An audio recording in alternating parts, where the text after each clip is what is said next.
Good afternoon. It's my privilege to call this hearing to order. I thank my colleagues for joining us today. We will be considering the nomination of Mr. Richard Fordyce of Missouri to be Undersecretary for Farm Production and Conservation at USDA. Mr. Fordyce, congratulations on your nomination, and thank you very much for your willingness to serve again. When reviewing your background, it's clear you have the experience to lead the mission area. You've experienced the challenges of operating a family farm. You've been a customer of and have led FSA offices yourself. You served as a public servant in state government and at USDA during President Trump's first term. These experiences will be critical for you to draw on as you make decisions that will have the bearing on family farms and rural communities that are so very important amid an extremely challenging farm economy. Your nomination comes at a crucial time for American agriculture. The men and women at FPAC agencies work hand in hand with our farmers, ranchers, and rural communities to utilize the tools and resources necessary to mitigate depressed commodity prices, shifting markets, persistently high input costs, and intense natural disasters. In the face of mounting risk, American farmers, ranchers, and forest landowners persevere to continue their family legacy and feed and fuel and clothe our nation and the world. I appreciate the ongoing work at USDA to implement the $10 billion Emergency Commodity Assistance Program and the $20 billion Supplemental Disaster Assistance Program and the updates to Farm Safety Net and risk management tools we recently included in the One Big Beautiful Bill Act. This bill also provided needed investments in conservation programs, and we will rely on your leadership to ensure NRCS efficiently implements these programs for our producers. But we still have a lot of work to do. We need to modernize current farm loan limits, which have not kept pace with an increasingly capital-intensive industry. Approval times for farm loans vary greatly by state and county and can lead to unacceptable delays at critical times when producers are attempting to purchase land or get seed in the ground. FSA must have the personnel and the technology necessary to responsibly reduce the amount of time it takes for loans to be processed. We also must lower existing hurdles for young and beginning farmers. Every day, the next generation of farmers are working hard to buy land, expand their operations, and streamline the process of transitioning farm ownership and operation from one generation to the next. There needs to be an emphasis on maximizing the efficiency of FSA programs to better enable young farmers to capture this stream. If confirmed as Undersecretary of the USDA mission area that oversees these critical producer facing programs, the committee will look to you to quickly implement improvements authorized by Congress and follow in congressional intent. I look forward to hearing from Mr. Fordyce on these issues. Again, congratulations on your nomination. And now we will turn to our ranking member, Senator Klobuchar. Well, thank you very much, Chairman, and thank you to Mr. Fordyce for being with us, as well as his wife, Renee. I also see that Congressman Graves, of course, is here, as well as former USDA Trade Undersecretary Ted McKinney. So we welcome all of your guests, Mr. Fordyce. Mr. Fordyce, you've been nominated to lead a mission area that serves a critical customer-facing role for America's farmers and ranchers. Between your strong experience at the department and your experience being a farmer customer of these agencies, you clearly understand the mission and responsibility to serve all of the farm production and conservation mission area. The FPAC agencies, what a name. The FPAC agencies are the federal government's front door for producers across the country. They administer programs that provide farmers with disaster recovery, the farm safety net, access to credit, and of course, voluntary conservation programs. I was just with corn and soybean farmers last week from Senator Smith and my state, who talked about the financial stress from the commodity prices, trade policy, high input costs. Unfortunately, this is showing up in the form of an uptick in farm loan mediations. In Minnesota alone, our Extension Services Farmer Lender Mediation Program had nearly 1,300 mediation notices this fiscal year by the end of June, more than 50% higher than at this point in recent years.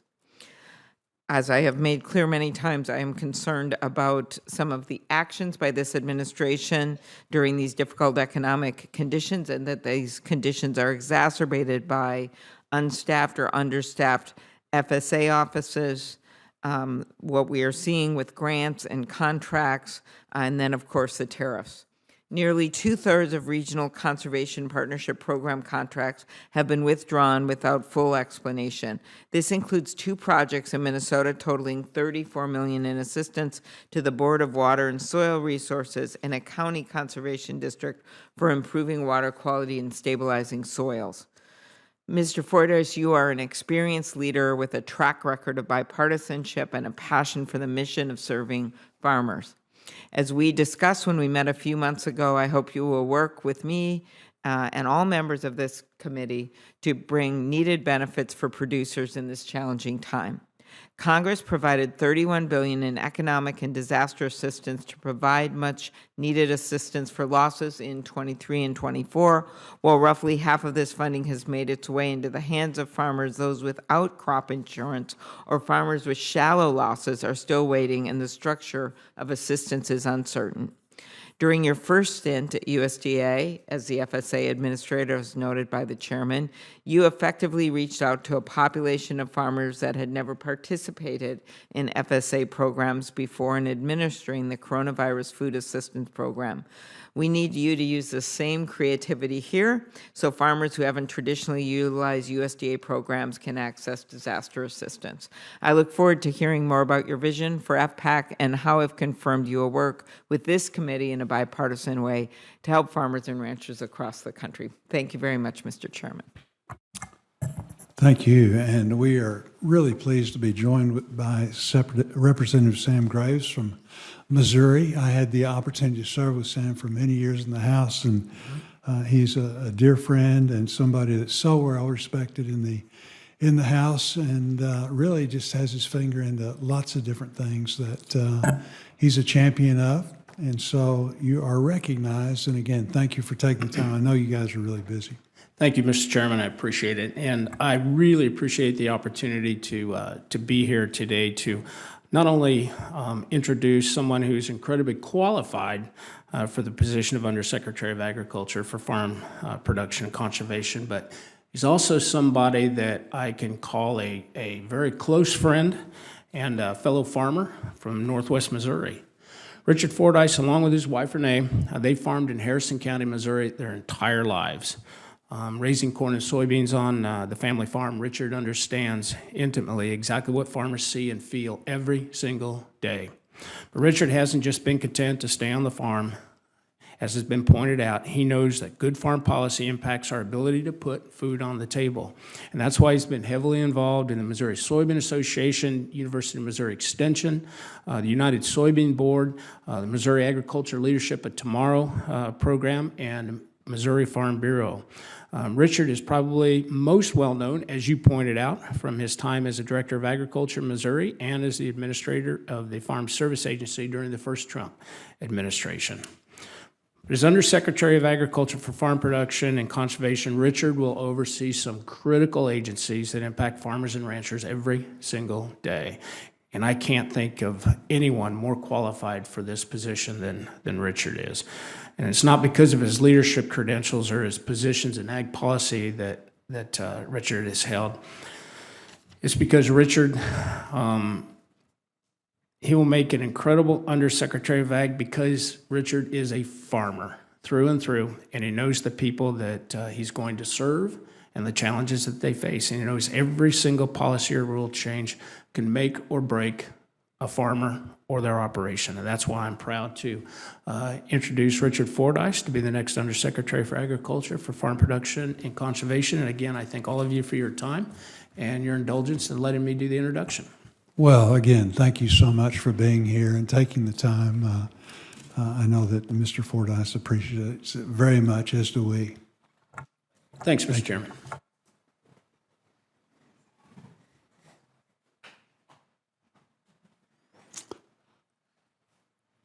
Again, thank you for being here, Mr. Fordyce. I will now administer the oath, and then you may begin with your testimony, where you'll have 5 minutes. Please stand and raise your right hand. Do you swear or affirm that the statements you're about to provide is the truth, the whole truth, and nothing but the truth, so help you God? I do. Do you agree that if confirmed, you will respond to requests to appear and testify before any duly constituted committee of the Senate? I will. Thank you. Now, you're now recognized for your statement.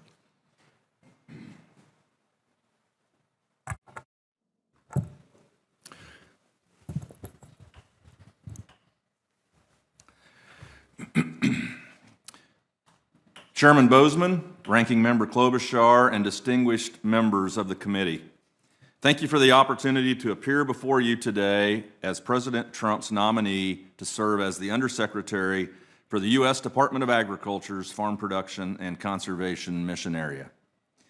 I want to thank President Trump for nominating me to serve in this role, and I want to thank Secretary Rawlins for her trust and confidence in supporting my nomination.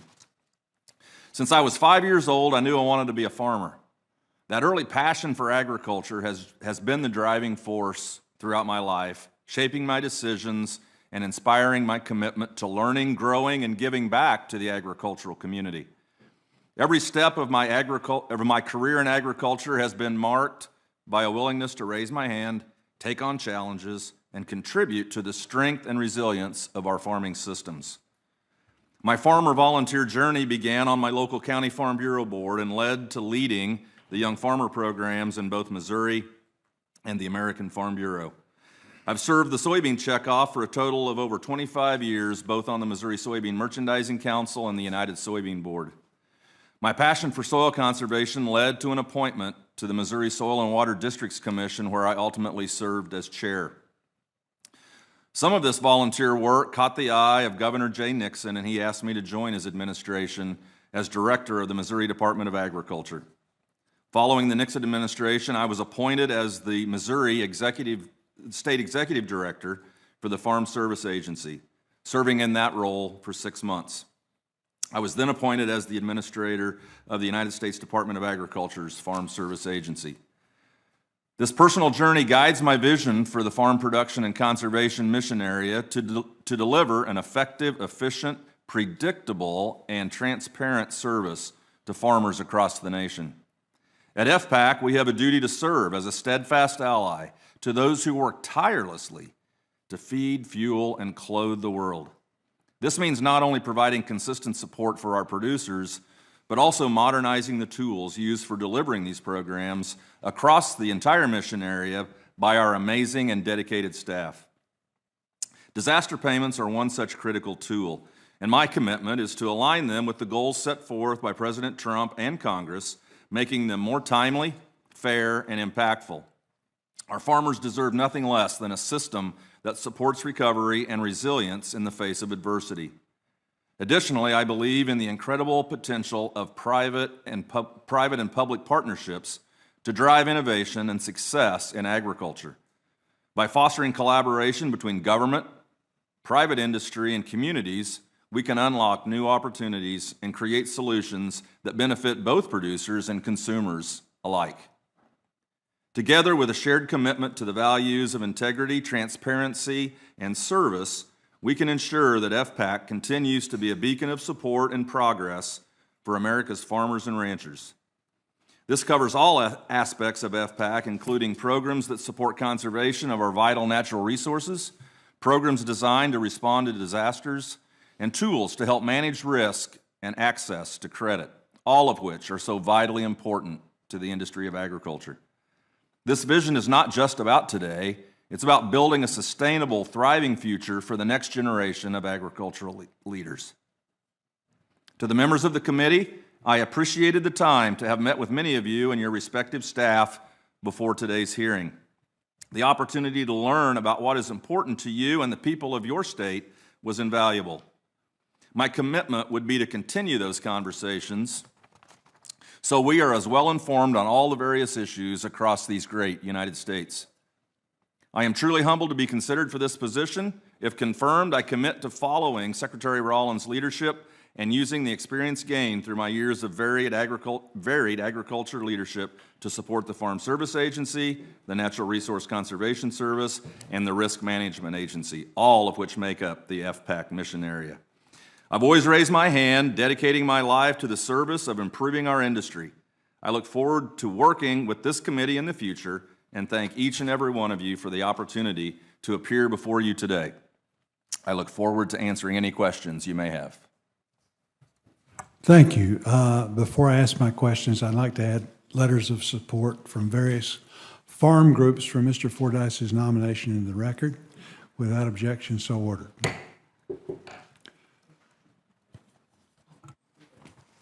Mr. Fordyce, you've had extensive engagement with the Farm Service Agency. How do you plan to best utilize the FSA county office employees while also improving technology and communication between FSA and the RMA to provide exceptional service to producers across the country? I know we were out and about, have been out and about a lot for the last couple of years in regard to trying to get together a farm bill, trying to help our farmers. But in talking to the FSA people, it's not unusual for them to talk about having to get into multiple different entities in order to get the information they need in order to do things in a timely fashion. Well, Senator, thank you for that question. And I too have had those very same conversations. When I was the administrator in the first administration, we implemented a lot of programs, most notably the 2018 Farm Bill. With those implementations, it lots of times creates the necessity to create software that supports that implementation. And I think I can safely say, and I think others would probably agree, probably some in the room, that a lot of our technologies are woefully old. And antiquated, I would almost say in some cases. And so certainly there is a need for some modernization in the tools that are used by FSA to deliver those programs. And also we probably could see some modernization in the ways that we participate with the producers that we serve at FSA. The other thing that we hear a lot about is just the time that it takes in dealing with the loan process. We hear that from applicants and lenders across the board. I think it's gotten a little bit better, but it's still a problem. So again, I know that's something that you're well aware of, and hopefully we'll be able to have you back in several months and you tell us a good story as to how we're moving in the right direction in that regard. So many of these things are just inefficiencies that wouldn't, they cost some money, but the efficiency will gain us so much, and it's just a matter of us helping you to get those things done. You've got a wealth of experience both on the farm and in leadership at USDA. How can existing federal programs be expanded or modified to better support young and beginning farmers and ranchers? Well, again, Senator, a good question, and I appreciate that question. I think that all of us probably in this room certainly have an eye to the next generation and that population that is new or beginning farmers. And, we're all probably pretty aware of the capital requirements and things that it does take to start a farm. They can be enormous. And so, I think that in some cases, depending on where you are located geographically, what your history has been as a new farmer or beginning farmer, I think we could probably do a better job of outreach and communication, making those new and beginning farmers more aware of what's available that can be of assistance and can be of help to starting a new farm. Not only from a program standpoint, a financial standpoint, but also even as a mentorship standpoint. And I think we could look to do that. Very good. As you know, the Farm Bill is the single largest source of federal funding for private lands conservation implemented by NRCS and FSA. The voluntary incentive-based conservation programs are a key part of the safety net used by farmers and ranchers to maximize on-farm efficiencies and opportunities, along with productivity. If confirmed, how do you plan to promote and enhance voluntary and incentive-based conservation programs like EQUIP and the Wetland Reserve Program?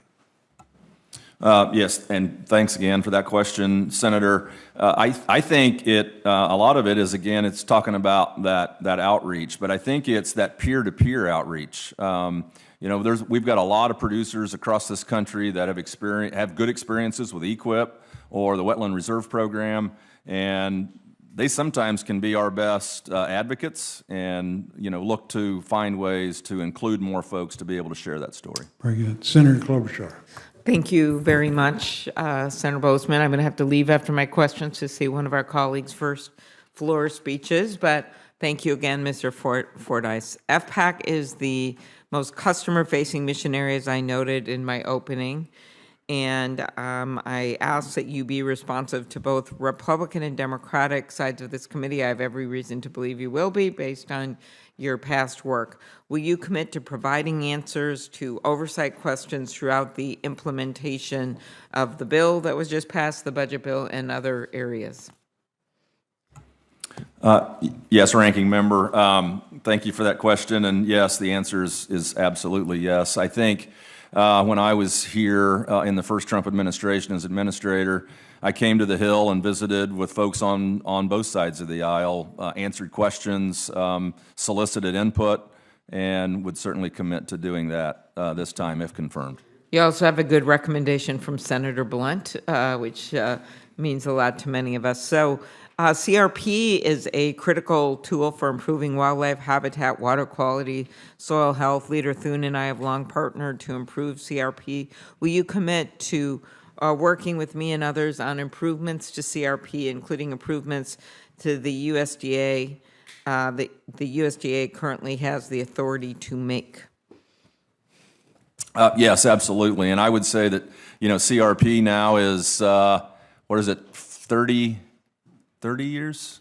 30 years old, 40 years old. And, I think that is truly a success story, and the evolution of CRP, the different practices that have come about. So, yes, Ranking Member, I definitely would commit to working with you as we improve CRP. Okay, so when confirmed, you're going to go walk into a lot. FPAC has lost nearly 4,100 employees in the deferred resignation program.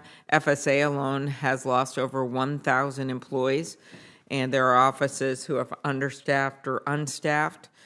This is particularly troubling as Congress has tasked USDA with implementing economic and disaster relief this year. And the recently enacted reconciliation bill will require FSA to sign up 30 million new base acres over the next year. As a former administrator of FSA, do you think having offices open, available, and fully staffed is important? How do you believe FPAC can meet its mission of serving farmers with these kinds of reductions of 4,100 employees? Well, thank you for the question, Ranking Member. And I haven't had an opportunity, but will, once confirmed, to dig into the data, understand where those folks, where those retirements came from, where they're located. And certainly, I cannot say enough about the folks that work, and it's across all three agencies within the mission area, but I'm most familiar with the Farm Service Agency, and they are, again, some of the greatest folks that you'll ever meet and ever work with. And so, again, understanding what that is, looking at the data, but I'm confident, Senator, that we can deliver our mission-critical responsibilities in a very positive way. Very good. Last question. I look forward to building on the work that was begun in the 2018 Farm Bill to improve USDA efficiency and provide farmers with a better understanding of the potential economic farming benefits, not only of the commodities programs and the like, but also conservation practices. Advances in data paired with widespread adoption of precision ag technology present exciting opportunities to empower farmers with the best tools available. Senator Thune and I, again, have an Agriculture Innovation Act, and then Senator Fish and I have partnered on another bill. how do you think the USDA can partner with academic institutions and other researchers to better inform the conservation practices? And what barriers does USDA face in using data and working more closely on conservation? Well, I do appreciate that question a great deal, because that's an area that I'm very interested in, very passionate about. I think that there's an opportunity for USDA and the FPAC mission area, more specifically, to and maybe it's understand the technologies better and how can those work to create better opportunities for the farmers and ranchers that we serve. I would just say there's a lot there, and we would be I would commit that we will do what we can to learn more about it, understand it, and see what kind of a partnership could exist. Very good. Thank you. Senator Hyde-Smith. Thank you, Mr. Chairman, very much, and for Ranking Member for holding this hearing today. And Mr. Fordyce, thank you for being here. And I see another friend in the backpack there as well. Lots of friends. Good to see you. I've been so concerned over the farm economy. And as you know, they have struggled for the past few years in a serious situation. Farmers continue to deal with the high input costs, low commodity prices, the natural disasters, then the interest rates that have been so inflated, along with the labor shortages and the issues we've had there and the regulations. But last December, Congress passed the American Relief Act, which provided $10 billion to support producers. This assistance, known as the Emergency Commodity Assistance Program, the ECAP, was passed. The Trump administration, with clear direction from Congress, delivered it in a record time. Very proud of that and the way that they handled that. But on top of that, Congress recently passed the One Big Beautiful Bill, which included critical improvements to farm programs that Republicans have been strongly advocating for, including the reference price increases that were so needed, and the crop insurance improvements and the disaster program assistance programs. But these legislative achievements handed a lifeline to the American farmers and ranchers. And again, I'd like to reiterate my appreciation to Chairman Boozman and his staff and the many members in this room, and the Appropriations Chair, Susan Collins, as well, played a role in that. She took a last-minute flight from Europe to get back to D.C. to help with that supplemental effort for securing these victories. But bottom line is this: American agriculture is not out of the weeds yet. As we well know, so many of these things still exist, and we know what the struggles are, despite our best efforts. And the times are still tough, and farmers are going to have to survive some unfavorable conditions as much as the farm safety net improved, kicked in. But with the current situation we're experiencing in the farm economy, we have to have an all-hands-on-deck approach to support that and to make sure as we head into harvest season. Mr. Fordyce, if confirmed, and America's farmers find themselves in a situation where emergency support is necessary to keep them afloat again, how willing are you to explore any and all authorities under USDA's jurisdiction to help them? Well, Senator, and it's good to see you again today. Thank you for the question. And you are exactly right. It is tough in farm country right now, and you laid out all the reasons why that is. And I would say that certainly I would be supportive of looking at what authorities we might have at USDA, but certainly would love to partner with Congress and understanding how both USDA, more specifically the FPAC mission area, could work together to find some solutions going forward. But you are exactly right. It is going to be a tough go for a little while longer, I'm afraid.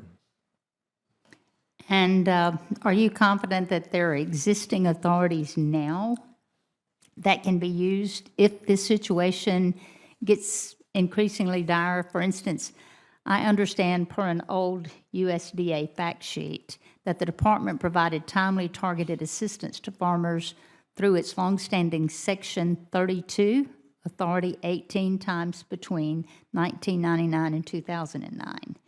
And I'm not suggesting that we go there just yet, but just pointing out examples outside of the Commodity Credit Corporation Section 5 authority. So are you comfortable with these? So, Senator, I will have to admit, I am not familiar with the Section 32 that you reference, but certainly would be more than happy to look into that and see if that would be a possible option. Well, thank you very much, and my time is out, Mr. Chairman. Thank you, and Senator Tuberville. Thank you very much. Thank you, Mr. Fordyce, for being here. I grew up close to a town called Fordyce in Arkansas, home of a famous football coach years ago, Mr. Bear Bryant. Thanks for wanting to do this again in another fashion. Thanks for your service, because it is awfully hard, and you go through a lot. First of all, I want to know if you'll help me support these bills. I just put 2 new bills, ag bills, on the floor today. What's today, wasn't it? The first addresses the Federal Crop Insurance Board of Directors. There are 4 seats for producers, and we want one of those seats to be for a producer of both livestock and crops to provide a different perspective for various new livestock crops insurance products RMA is implementing. That's my first one. Does that sound pretty good? Yes, Senator, it actually does. It sounds like it makes some sense and would. And now we're from Alabama. Now we can make some sense now. Okay. Yes, sir. Go ahead. No, I think that's. I think I've answered that. But would you vote for that? Would I vote for that? Yeah. So I think. I mean, I'm not backpedaling, Senator, but I think what I would need to do is understand exactly what the makeup is of the Federal Crop Insurance Board, but it sounds like a good idea to me. Thank you. Thank you. The second bill would authorize a study for double and rotational cropping of winter canola in the Mid-South region. This would gather data as farmers in North Alabama and Tennessee are starting to grow winter canola for synthetic aviation fuel and diesel fuel. All these bills get complex, I know. But I'm sure that is complex, but I am aware of the winter canola effort, and I would say that I would applaud the RMA for being responsive, and having the ability to to evolve as things change. So I would think that they would take a look at what kind of options might be available. Thank you. And as we all know, our farmers are in bad trouble. I have a lot of friends that are huge farmers, and they don't know whether they're going to make it through the year, much less through this crop. Right now, farmers are the largest group with the most suicides in the country right now. It's that bad. It is really, really serious. So access to credit is becoming harder and harder. This year was really tough. We had to come up with some subsidy for some of the farmers to get them through this past winter to get another crop. Poultry producers are facing huge challenges. Steep cost of poultry houses, $3.5 million for 4 houses. Can you discuss the importance of increasing our guaranteed loan limits to $3.5 million because of that?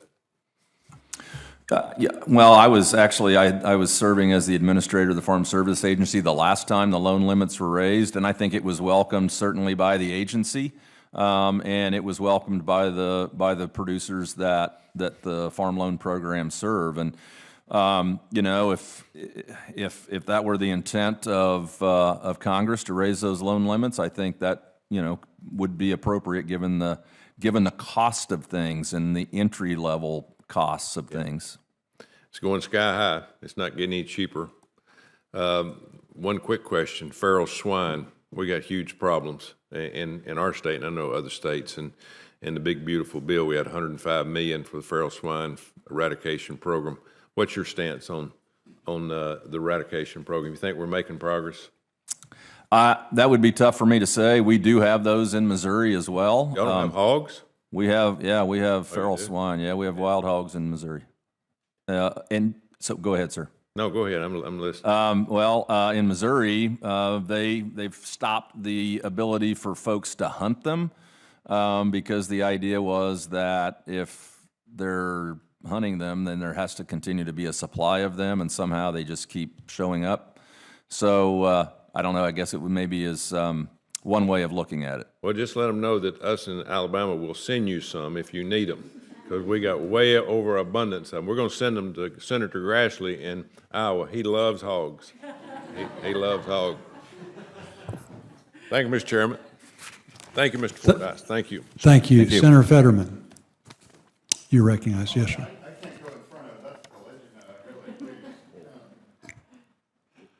I think. I'll be glad to go ahead. But go ahead, Senator Grassley. Yeah, he's a legend in his own mind. Yeah. Thank you very much, Senator Fetterman. I know you're very qualified for this job because I know what you did in the previous Trump administration, so there's no doubt about your qualifications. I got some questions along some things that I've been believing in farm programs, and I'd like to have you answer. I've been an advocate for one overall amount of money that one farmer can get, and that one farmer ought to have dirt under his fingernails in order to qualify for payments. I got nothing against big farmers getting bigger. I just don't think we ought to subsidize big farmers to get bigger, because if we're subsidizing them, it drives up the price of land, it drives up the cost of cash rent, and most young farmers getting started farming are the type that have to rent their land, and competition with people that maybe are farming 2,000 acres versus somebody farming 10,000 acres.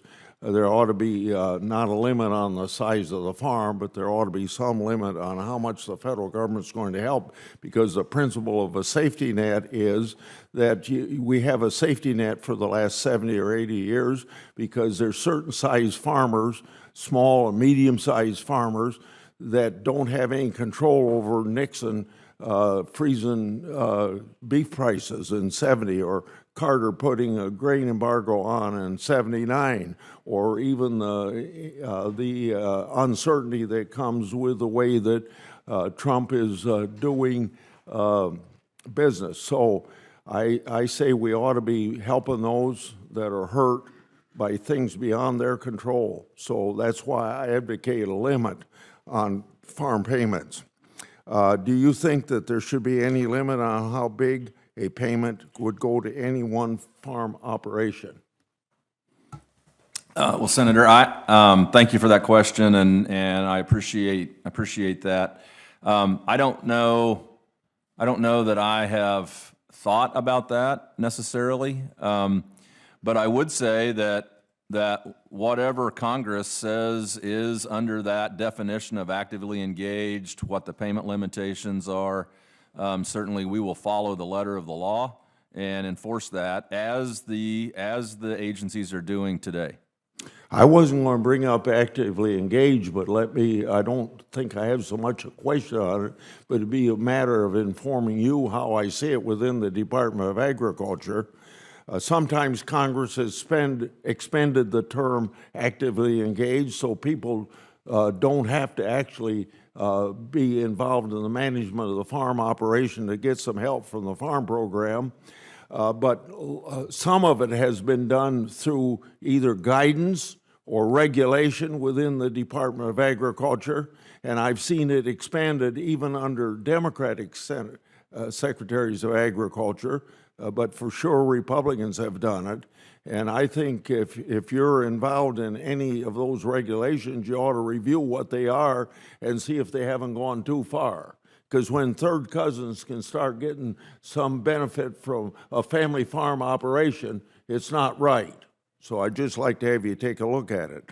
Secretary Rollin is focused on supporting small farms. Do you agree that payment limits help protect small and medium-sized farmers, or is this something you want to say you haven't given a lot of thought to yet?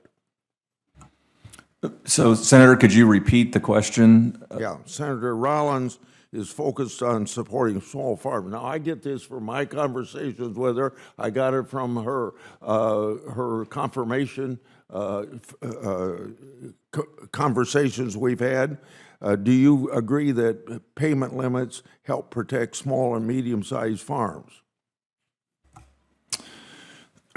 So I think, if I understand the question correctly, I think that payment limitations on smaller farms, typically the producer that's operating a smaller farm doesn't necessarily bump up against the payment limitations.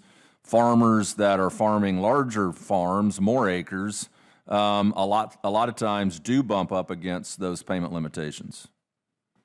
Okay. Did that answer your question, Senator? Yeah, you've answered it. Let me just finish with this. I hope I get a chance to have a conversation with you and explain what my motives are. I've already expressed them. I can't express it much more than that, but I'd like to have some consideration given to it. Thank you, Senator Fetterman. Thank you. One of the concerns Senator Grassley's had that we've discussed is there are rules and regulations, and sometimes there's concern that people maybe don't always follow those. And so we do expect, that we look at making sure that people play by the rules. A lot of this stuff got really, during the pandemic, in an effort to get payments out and this and that, things got really loose. And in some cases, they've never tightened back up. And the natural tendency is to take advantage. So that's something that we're going to want you to look at and really delve into and make sure that whether it's this, whether it's nutrition, whatever the program is, we want to make sure that the appropriate people are getting what they're supposed to get versus, something else. Yes. Senator Fetterman, I'm sorry. Senator Fetterman. Thank you, Mr. Chairman. And Mr. Fordyce, I've read that you are a farmer. Yes, Senator. Yeah, and so then I would want to thank you for that. The more farms that I visit across, I am more and more convinced that that's a job it's too tough that I could ever do. People can walk to a grocery store and they forget where it came from and the efforts and the things and the work that got into just be able to walk in and just, like that thing. They really don't deserve the kind of credit that they do. So regardless, beyond that, if you've ever been to Pennsylvania, and if you did, that would make you a very lucky guy. But in Pennsylvania, some people don't realize that mushroom capital is right in Chester County in Pennsylvania. Were you aware? So, Senator, I was not, but I do have a good friend is from Chester County, and he is currently the Deputy Administrator for Farm Programs at the Farm Service Agency. Oh, okay. Well, then that's a great connection then. And now, like a lot of people don't realize that, we really are the mushroom capital of the world. And now, for me, I've always been pushing, and because I really want to represent, it's very important industry in our state, pushing to mushrooms to be eligible to the crop insurance for that. And, I've introduced the Bipartisan Protecting Mushroom Farmers Act with my PA colleagues, and unfortunately, that never really happened. I was disappointed that we were not able to use that authority to include mushrooms in crop insurance. So I would be grateful to maybe work together on this. And for me, I'm an advocate for an important industry, and I would love to see that included there. So really, I'd like to offer you for what your thoughts with that. Well, Senator, it is interesting, and I am a big fan of mushrooms, all kinds actually, and I do know certainly that the federal crop insurance system insures a number of different crops, and I don't know what the number is. It's over 100. It's less than 200, I think. But certainly do cover a lot. So it's a lot, obviously our Title I commodities, the historic Title I commodities, but a lot of specialty crops. And I do know we had a question just a little bit ago about RMA and the federal crop insurance program, and I do believe that they are they're pretty responsive when there is actually a need or there is a market. There's a process by which those products come to the marketplace. But I was actually, when I was the administrator, I actually sat in on a board meeting one afternoon, and there was a company that was talking about providing coverage for carrot seed. And so there's a policy for carrot seed. So it was interesting to watch the process happen. But certainly we can take a look at, is there an opportunity with RMA and crop insurance? The Farm Service Agency also has a crop insurance program called NAP, where a lot of times that can fill in the gaps of crops that are not covered by RMA at that time. So yes, let us take a look at that and see what we can do. Okay, all right. Seat back to the chair. Thank you. No, thank you, Senator Fetterman. Senator Hoven. Thank you, Mr. Chair. And Mr. Fordyce, I'm really pleased to see that you're willing to serve in this capacity. Again, having served before and done excellent work the first time. And so I want to welcome you back and tell you how much I appreciate your work and how much I look forward to working with you. And I know you're going to be spending an awful lot of time in Arkansas due to the Power Flag Committee chairman. But when you're not tied up in Arkansas, would you be willing to come to North Dakota? Well, yes, Senator, I would. And as you know, you did invite me a couple of times the last time, and I think I came both times. Yep. But you'll still come back again, won't you? Oh, absolutely. Yes, sir. In the summer would be better. Yeah. Well, we'll absolutely make sure it works, but we want to get you up there, and we appreciate that. And of course, all the good work you do. Talk to me how you, the chairman and myself, others worked very hard on getting that disaster assistance, passed. And my understanding is it's going well. It's been very important to our state. And now you're starting, on the weather piece. Talk to me how that's going. So, the only information that I have is anything that I might see in the ag news, ag press. I have not had any conversations related to policy development with the folks at FPAC. So I do know, just because I've heard it from a number of farmers, that the first $10 billion, the implementation of that was incredibly swift. Seemed to be pretty seamless, and I would expect, while the second part of it is probably, just from the way I read some of the language, is probably going to be a bit more complex and complicated. But I have confidence that that's being worked on. I would have no idea as to what the progress is in that at this point, but I have confidence that they're working on it. And maybe somebody else brought it up to you, but both the corn growers and soybean growers have been in to see us over the last week or so. And in the case of the corn growers, they still have a lot of 24 crop they haven't moved. And of course, they've got 25 crop coming, and they're not able to get that contracted right now. And same with the soybean guys. We put the disaster assistance in place. We put, important components of the farm program in place, ARC PLC updates, enhancements to crop insurance to make it more affordable in the 03B. And, but we got to have, we got to have some sales going. Any thoughts in terms of what we can do there, and to try to address some of these sales that we need to make? Certainly. I know that the market. I know you mentioned corn and soybeans, and that market is not incredibly robust right now. And if I'm confirmed, we actually are going to have to change the structure of our farm. But currently, my wife and my wife is sitting right behind me, Senator. She's the marketer for the. She looks awfully young, Richard. Well, would you believe we were married 36 years ago yesterday? I would not. I would not. She likes that answer. Are you sure he has the right number there? It is, yeah. Well, congratulations on that, for sure. So, you know, from a marketing standpoint, a sales standpoint, I'm not completely sure why that's happening, unless it's just the fact that the market is not in a place where they want to move grain.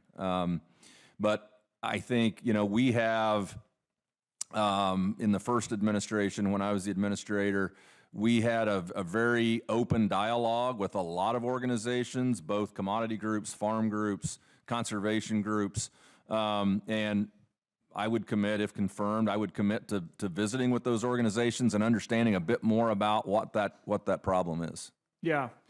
Well, we have some work to do there, and as you know, in the first Trump administration, we worked together with the Commodity Credit Corp, which is funded out of the Ag Appropriations Committee, and we're going to need to continue to do that work with our chairman and ranking member on Ag, and I know you're committed to making sure that we do that as needed.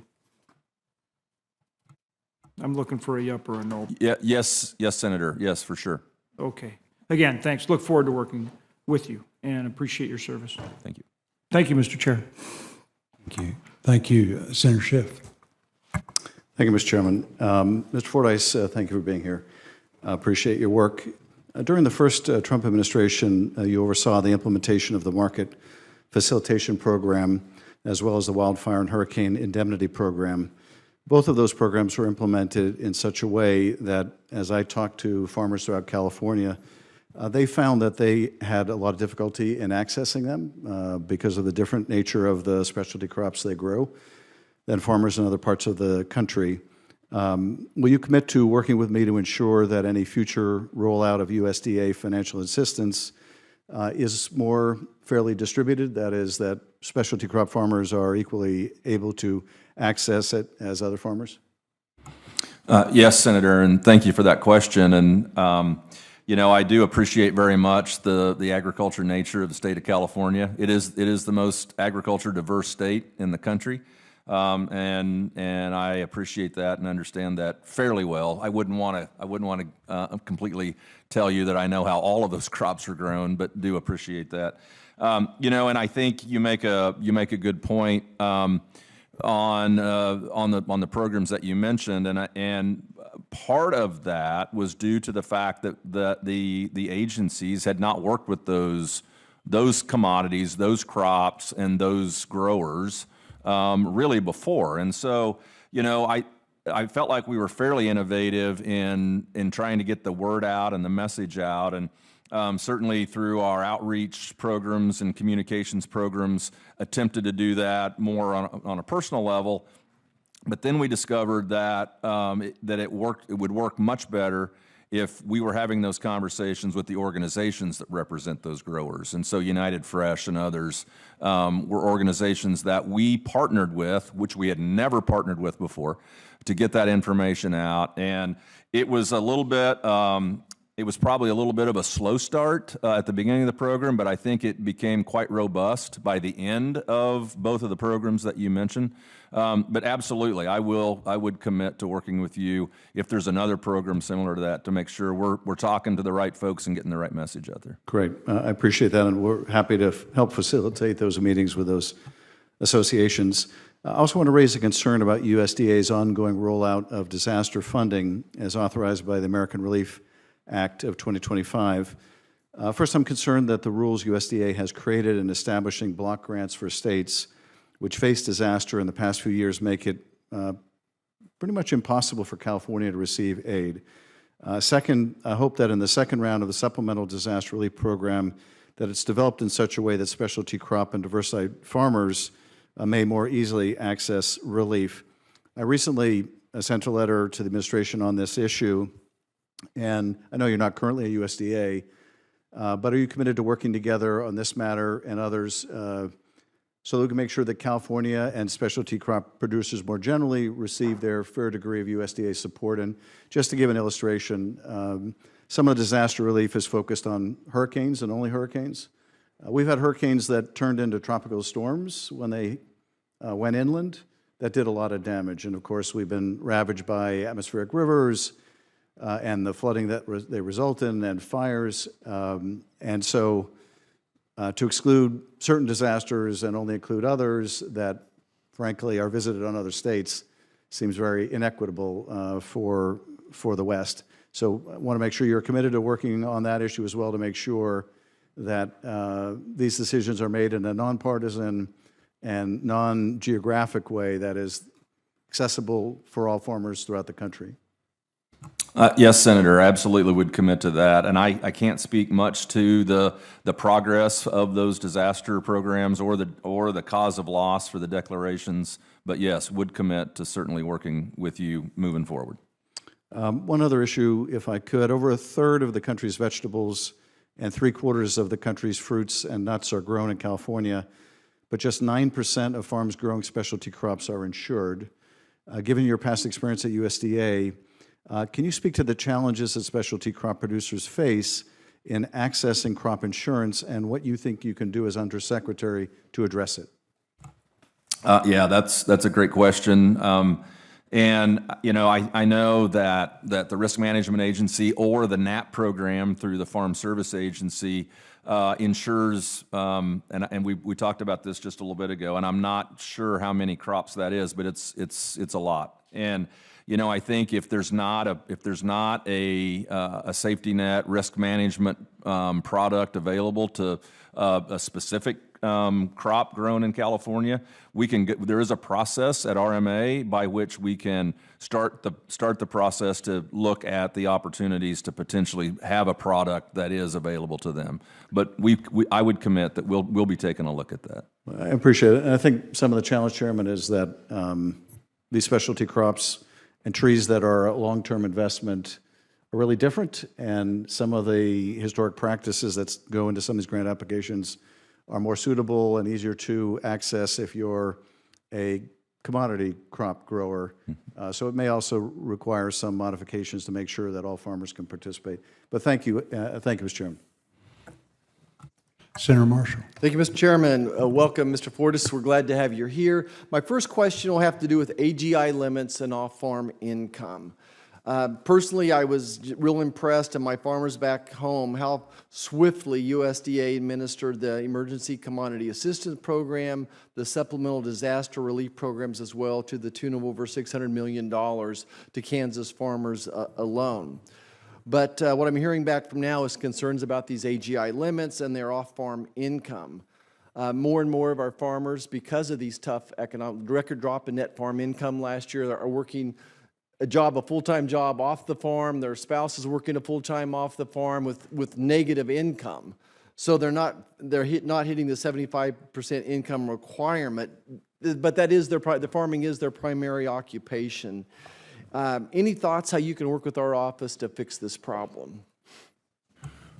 Yes, absolutely. You know, the AGI limit is $900,000. Well, in most programs, I think it's $900,000 adjusted gross income. But yes, absolutely, be happy to, if confirmed, to work with you and your staff to understand. I guess maybe understand the issue maybe just a little better. Okay. I look forward to that. Next, I want to talk about something near and dear to my heart, and that's the health of Americans. 60% of Americans have a chronic disease, and we certainly believe that healthy, nutritious diet can make some improvements. It's my firm belief that healthy soil makes healthy food, makes healthy people. So as we look at these conservation programs within EQIP and RCPP, how can we get geared up to focus on that healthy soil, whether it's precision agriculture or technology? Any thoughts how we can update these programs to really prioritize soil health? Yeah, so I think that's a great question, Senator. And again, another area that I'm pretty passionate about, improving soil health, being an adopter of technology that makes sense. And so, you know, I think that it seems to me, and I don't know really how to articulate this, but it seems to me that we're learning new things about soil health. You know, if you'd have told me 10 years ago that after I harvested my cash crop in the fall that I'm going to plant something else on it, I just said, well, why would I do that? Well, you know, there were some folks at the time that knew that introducing biodiversity into the soil structure was a very healthy thing, and it created some benefits within that soil structure and so on. And so I say that to say that innovation happens and is happening very quickly in that very space, and I would commit to trying to at least keep up with it and understanding what kind of opportunities there could be for FPAC agencies that could help either promote that, make folks aware of it, or whatever. But would as we get geared up for a farm bill and a conservation title, I think there's some great opportunities. We have early adapters out there that are preventing 90% of the chemicals from leaving the field. They're using 60% less fertilizers, pesticides. We have the opportunity to add biostimulants back into the soil as opposed to traditional fertilizers as well. So I think that we need some help from USDA to help us modernize conservation programs so that we continue to grow more with less, and I'm asking your commitment to doing that.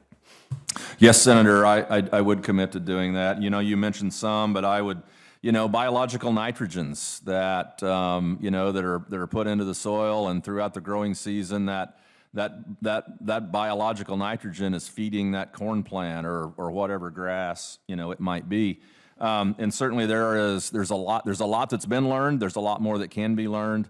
But certainly commit to working with you. And certainly part of the puzzle is, again, we have these early adapters that it's working, but now we got to spread the gospel and get more people using them. But there may be 2 or 3 years, Mr. Chairman, when we're decreasing the commodity production as we go through this transition from traditional agriculture into modern regenerative agriculture as well. And I think we need to somehow stabilize that as well. No, I agree, and I again commit to working with you and your staff as we maybe learn together while we go forward. Thank you so much. We look forward to working with you. Senator Ernst. Thank you, Chairman Boozman, and to our witness today, Mr. Fordyce. Congratulations on your nomination to you and your family. Welcome to the committee. I appreciate your testimony and your willingness to fill such an important role within our administration. And I'm also going to start by saying that you have quite a team waiting for you when you get to USDA, including a fellow Iowan, Pat Swanson, who is the administrator of the Risk Management Agency, as well as one of my former staffers as well, Matthew, who's now serving at FPAC. So alongside these great folks and with your extensive ag background as well, I have no doubt you're going to be able to hit the ground running, and I'm really excited about it. So, Mr. Fordyce, a phrase I've heard you use, one farmer, one form. Okay, I really like that. I know it resonates with my producers back in Iowa as well. A lot of our farmers are still juggling multiple forms across various agencies, and the process is very time-consuming and redundant. While some producers prefer walking into their local FSA offices with physical yield maps, others are ready for a digital option. And we need a system that will work for both those that prefer to put their hands on a map and those that would like to do it digitally. That same modernization is desperately needed when it comes to how USDA tracks and monitors foreign land ownership in the United States.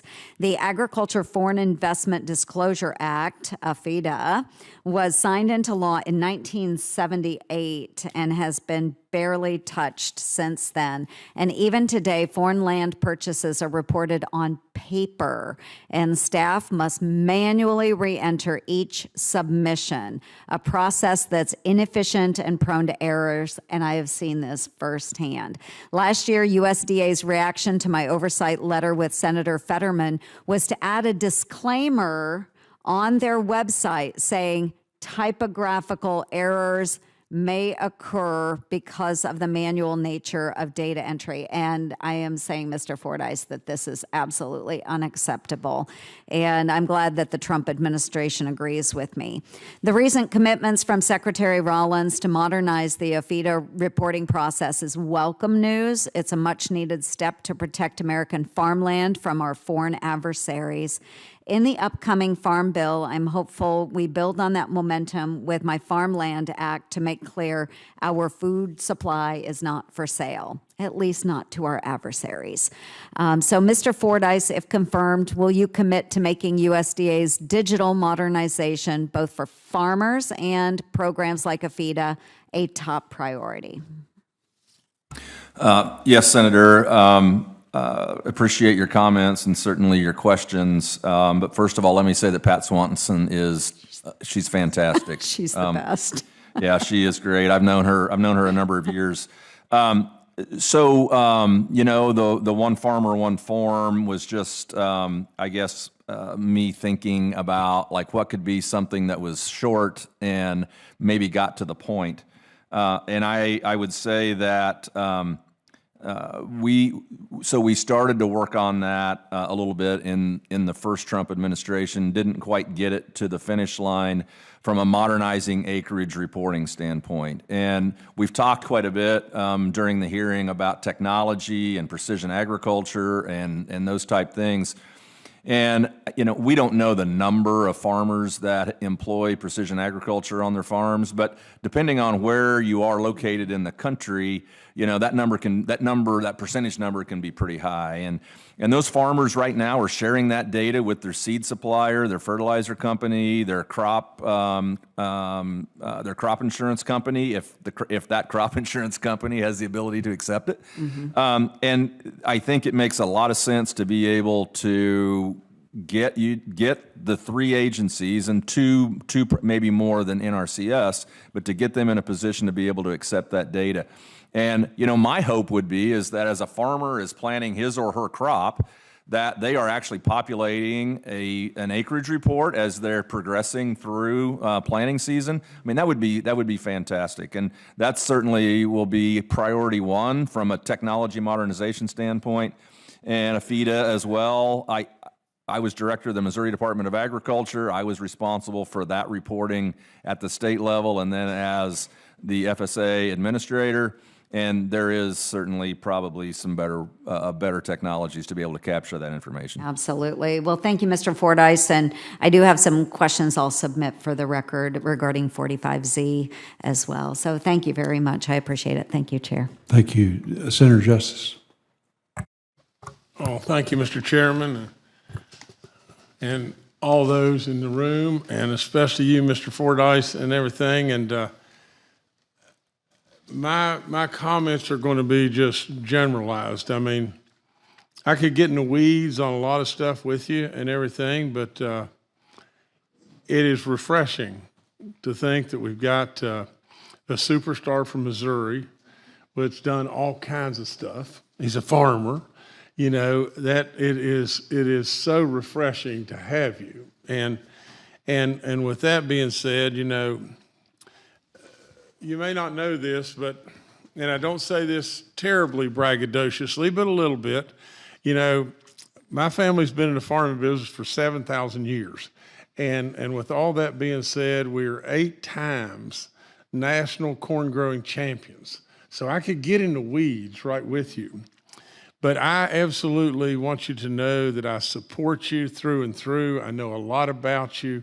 And absolutely, I am so proud of the job that you're going to do, because you're going to do so much good for the greatest people on the planet. And that's all there is to it. These people are the most giving, the kindest. They have the most passion for what they do. It's off the chart.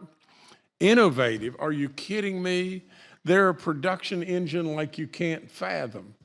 And what their contribution is to every single one of us is just limitless. So I absolutely want you to protect them and help them and do anything and everything in your power to legally, no matter what it may be, do everything you can possibly do to help them. Because I just think, and I've said it 10,000 times, but I just think tomorrow if they decided, well, I'm going to leave the farm, I'm going to sell out, they'd do so much better financially, it's unbelievable. But yet they have a love and a passion for what they do that drives them to do greatness for all of us every single day. So with all that being said, you know,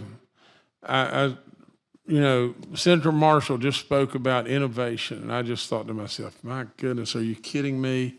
From where we have come to where we are today and what the horizons are in the future, it's limitless beyond belief.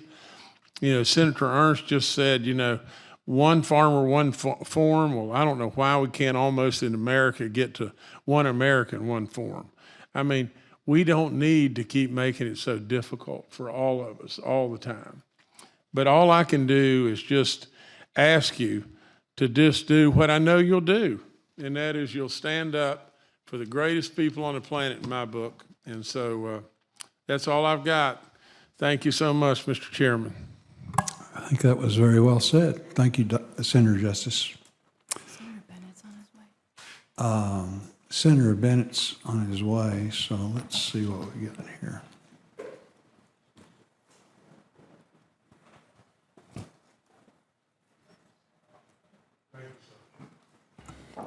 Senator, thank you, and appreciated those words. That was very, very well said.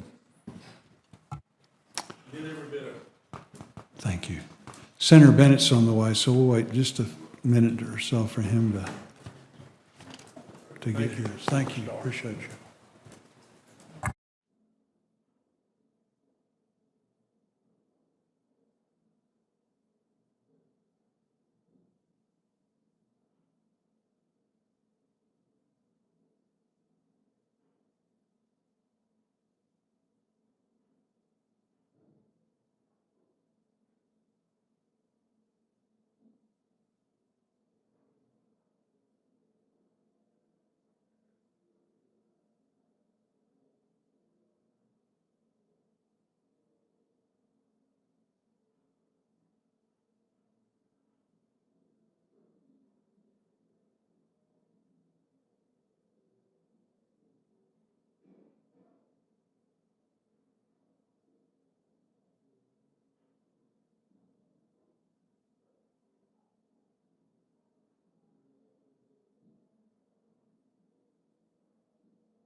Thank you, Mr. Chairman. No, take your time. Senator Bennett, when you get ready.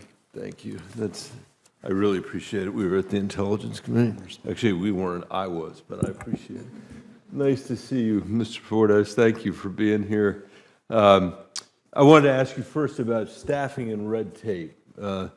Colorado producers are always telling me how important local NRCS and FSA offices are, yet these offices are stretched very, very thin, as you probably know, and they've lost valuable experience and know-how in recent months. I'm just curious, with future staff on the ground, how you're going to cut red tape and streamline processes to keep up with demand and to make sure that we can ensure timely and on-the-ground support out of these local offices. Every single year that I've been here, I've had this conversation with people in Republican administrations and Democratic administrations, and everybody commits to do the same thing, and things never ever get better. So let me ask for your perspective. Well, Senator, that's a great question. Certainly something that is certainly important. I said earlier I was talking about FSA staff, but this goes across the mission area. They're some of the best people you'll ever meet, whether they're implementing conservation or they're helping a farmer sign up for a program or whatever. They are the best people. They're passionate about agriculture and certainly understand it. I think that anytime there's an opportunity to reduce red tape, I think we ought to look at what that is. And I hate to answer this way because I've had to do that on a few questions today, but I'm not in the building. It's been a number of years since I've been a part of USDA, and so understanding what that red tape is and how we can reduce that. I think that's just good government and good management. I think that I appreciate that. As you get into the job, I hope we'll have the opportunity to talk about it more, and this committee maybe should have a conversation with folks about that in the department. Do you have a view? I wasn't here earlier about how to rebuild the staffing in the agency. Well, and I haven't. I don't have access to the data of the folks that either took the early retirement and where they are, where those numbers are geographically. How is that dispersed across the country? But certainly looking forward to, if confirmed, to get in and looking at that data and understanding, where those places are, where we may have some coverage issues. But I think that and we talked a little bit about technology improvements and things, and I think we can bridge some gaps there if we can figure out ways where you talked about red tape. We also talked about some antiquated platforms that support a lot of the programs. The one I'm more familiar with would be the Farm Service Agency, and looking at ways to improving that would be another thing that Yeah, sorry, Mr. Fordyce. No. I have one more question to ask, but I would tell you that I've never heard a producer, and these folks are generally fairly sensitive about bloated government. They're fairly sensitive about inefficient government and frustrated with inefficient government.